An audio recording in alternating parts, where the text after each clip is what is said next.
she's so fine. Hell of her blows my mind. Hell of her lights my day.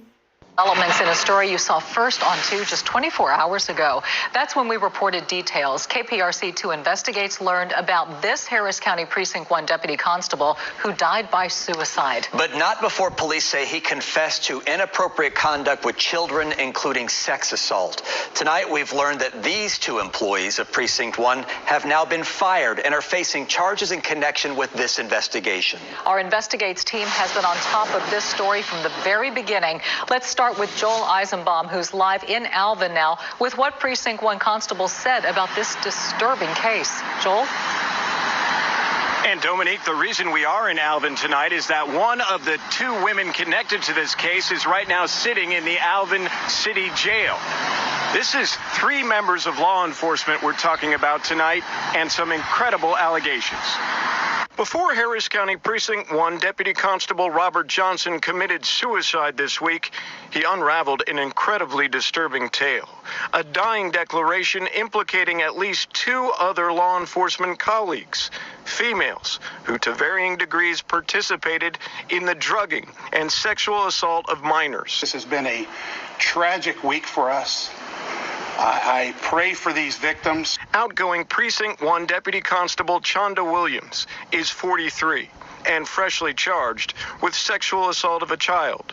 Her arrest paperwork is gruesome to read, detailing how Williams and Johnson allegedly teamed up to sexually assault a child who Johnson drugged in December of last year.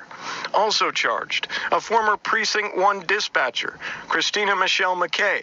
She's 45, and Friday was held in the Alvin jail, charged with aggravated sexual assault of a child. Her arrest document tells an equally disturbing story at this Pearland Holiday Inn in August 2020, where a child was drugged and sexually assaulted. McKay admitted to providing the sedation pills, and when they were done, quote, Christina stated that Robert then put the child over his shoulder and left the hotel with her. McKay, that dispatcher who's here in Alvin in jail tonight, is apparently the one who got this entire investigation rolling, making an outcry, essentially, to her supervisor months after these alleged incidents happened. We're live in Alvin. That's Brazoria County. I'm Joel Eisenbaum, KPRC 2 News. Ooh-wee. What's good, guys? I wanted to play the video first because I wanted you to really understand the story.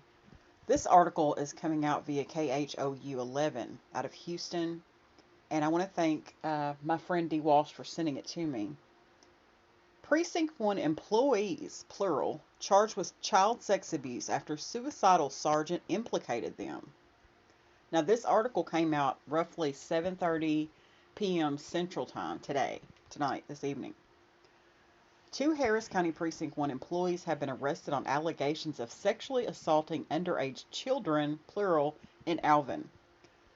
Dispatcher Christina McKay and Deputy Chonda Williams were implicated by a sergeant who took his own life earlier this week, according to Precinct 1 Constable Alan Rosen. He said Johnson made a full confession during a SWAT scene in Liberty County on Wednesday that started with threats he would kill himself.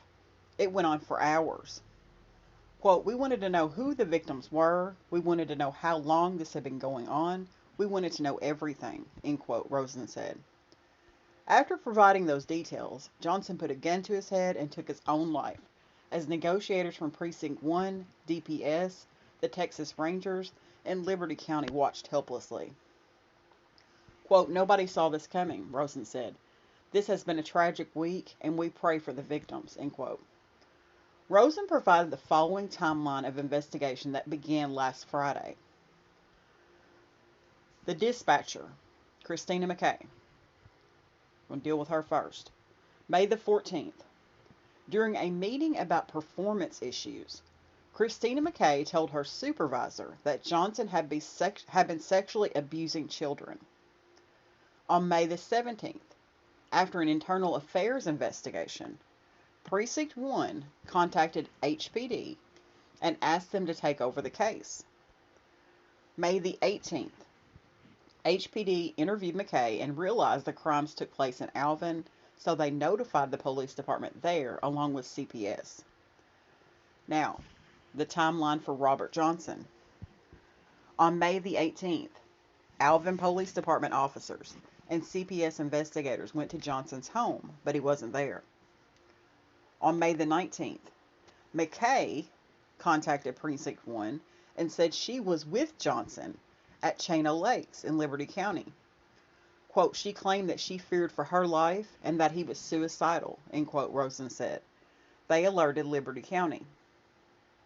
Also on May the 19th, LCSO deputies tried to pull Johnson over, but he led them on a chase. They boxed him in at a bridge, and a SWAT team was called in that included the Texas Rangers and DPS. The standoff went on for several hours as negotiators tried to convince Johnson not to take his own life. Rosen said Johnson confessed to a negotiator that he was guilty of the child sex abuse allegations and implicated McKay and Johnson. After a thorough confession, Johnson shot himself and he died at the scene. Johnson was a canine officer who'd been with Precinct 1 for 8 years and had previously worked for the Harris County Sheriff's Office. What's next? McKay and Johnson were fired by Rosen Friday and arrested by Alvin police. At last check, they were in the Brazoria County Jail. Alvin police said there may be other victims and their investigation continues.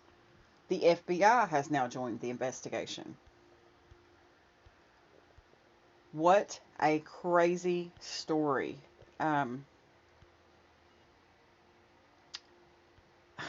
When I first read it after my friend D. Walsh sent it to me, my mouth just flung open. 3 employees of a precinct? What in the hell is going on? Who is in charge of HR in these places? This is just bananas. It was also said that Constable Alan Rosen had hired Sergeant Robery Johnson in a second chance effort because Robert Johnson, had been fired from the Harris County Sheriff's Department. So Constable Alan Rosen wanted to give Robert Johnson a second chance. So he hired him. Now my thing is, if he was fired, and his firing from the Harris County Sheriff's Department had to do with inappropriate conduct with a coworker, I believe. Now, you took a big gamble there. And now that's fallen on your shoulders because you gave this man a second chance, and look what he did. So these HR departments in charge of hiring, they need to really be thoroughly checking these people out, because these people are supposed to be protecting and serving, and that's not protecting when you're running around sexually assaulting and sexually abusing children. So I'm going to end the story on that note. I'll be following this case. Thanks for watching, guys.